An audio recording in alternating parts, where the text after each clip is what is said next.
तो attack on Titan ने अपने रिसेंट एपिसोड के साथ एनीमे का मोस्ट कंट्रोवर्शियल सीन रिलीज कर दिया है। क्या है वो सीन और फैंस को वो सीन क्यों पसंद नहीं आ रहा, आज इस वीडियो में वही बात करेंगे।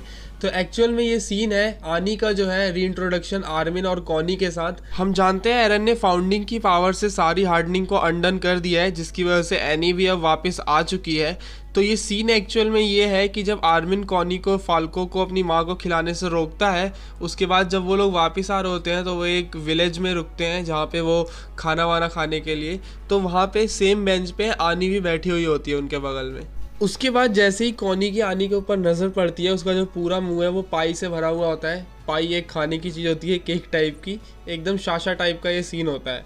तो अब होता क्या है कि कॉनी का जो फर्स्ट रिएक्शन निकल के आता है वो ये होता है कि वो हंसने लगता है और मतलब मजाक बनाने लगता है उस चीज़ का। अब आप सोच रहे होंगे कि इस सीन के साथ प्रॉब्लम क्या है। तो यार प्रॉब्लम को अगर एक वर्ड में बताना हो तो वो है अकाउंटेबिलिटी, मतलब जवाबदेही बनती है उसकी इन लोगों के सामने।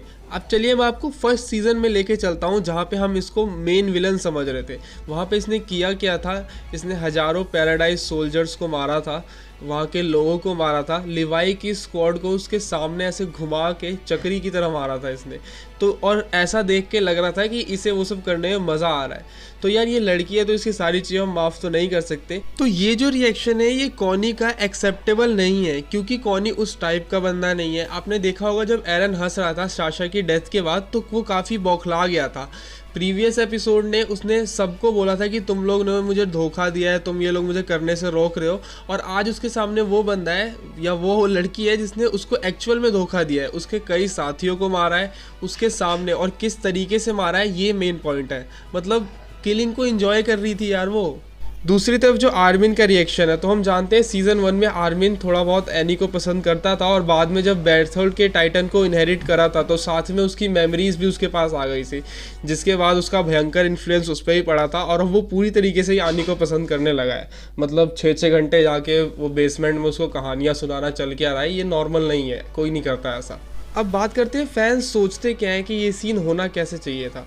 तो उनका मानना ये है कि पहले जब कॉनी और आर्मिन पहली बार मिलते हैं तो उनको आनी से थोड़ा पूछना चाहिए था, थोड़ा सस्पिशियस होके कि तुम्हारा मोटिव क्या था, तुमने ये सब जो किया इसकी जवाबदेही उससे करवानी चाहिए थी। उसके बाद ऐसा कोई सीन आता तो ये सिनेरियो काफ़ी हद तक एक अच्छा लगता और देखने में एकदम समझ में भी आता कि ये चल क्या रहा है। बट ये थोड़ा सही नहीं था, ऐसा फैंस को लग रहा है। अब मेरा ओपिनियन क्या है इस सीन पे वो सुन लीजिए। देखिए कॉनी का जो कैरेक्टर है वो थोड़ा फनी कैरेक्टर है। हम देख चुके हैं पहले भी, जब ये अटैक टाइटन के शोल्डर पे थे। सीजन 3 का ये सीन है जब आर्मर टाइटन और कोलोसन टाइटन से ये सब लड़ाई वड़ाई हो रही थी, तब भी वो हंस रहा था। फिर साशा ने उसे पंच किया था।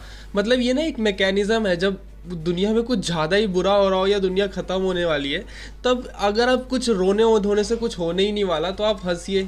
और मेरा भी ऐसा कुछ है, मतलब सीरियस सीन में, सीरियस सिचुएशन में मेरी भी हंसी निकल जाती है। एग्जाम्पल के लिए आप recently I don't look up movie को ही ले लीजिए। इसमें जब दुनिया ख़त्म होने वाली होती है, जब एस्ट्रॉयड अर्थ से टकराने वाला है, तो ये लोग कर क्या रहे हैं, कोई पूरा पी के टोल पड़ा हुआ है, कोई किसी के साथ कुछ कर रहा है। मतलब इन लोगों को ना अब कोई चिंता नहीं है। जो भी ये टेंशन है इस दुनिया में कि हमें आगे क्या करना है, अपना करियर बनाना है, इन सब चीज़ों से ये लोग मुक्त हो चुके हैं अब। तो बस अब हंसने खिलने के अलावा कुछ ऑप्शन बचा भी नहीं है। हम कुछ भी करें दुनिया ख़त्म होने वाली है, ये तो एब्सोल्यूट फ्यूचर है हमारा। मैं तो कहूँगा ये बेस्ट टाइम है। आप अभी वर्ल्ड वॉर 3 जो है ये शुरू होने ही वाली है, मतलब जैसे सिचुएशन बन रहे हैं तब आप समझ पाएंगे कि ये कॉनी का जो रिएक्शन था ये क्या चीज़ था। मतलब आप देखिए जब ये शुरू होगा तो आपका भी कुछ ऐसे ही होगा। जब सब कुछ ख़त्म होने वाला होता है तो कोई ऑप्शन ही नहीं बचता, तो अब दुखी होकर हम कर भी क्या लेंगे।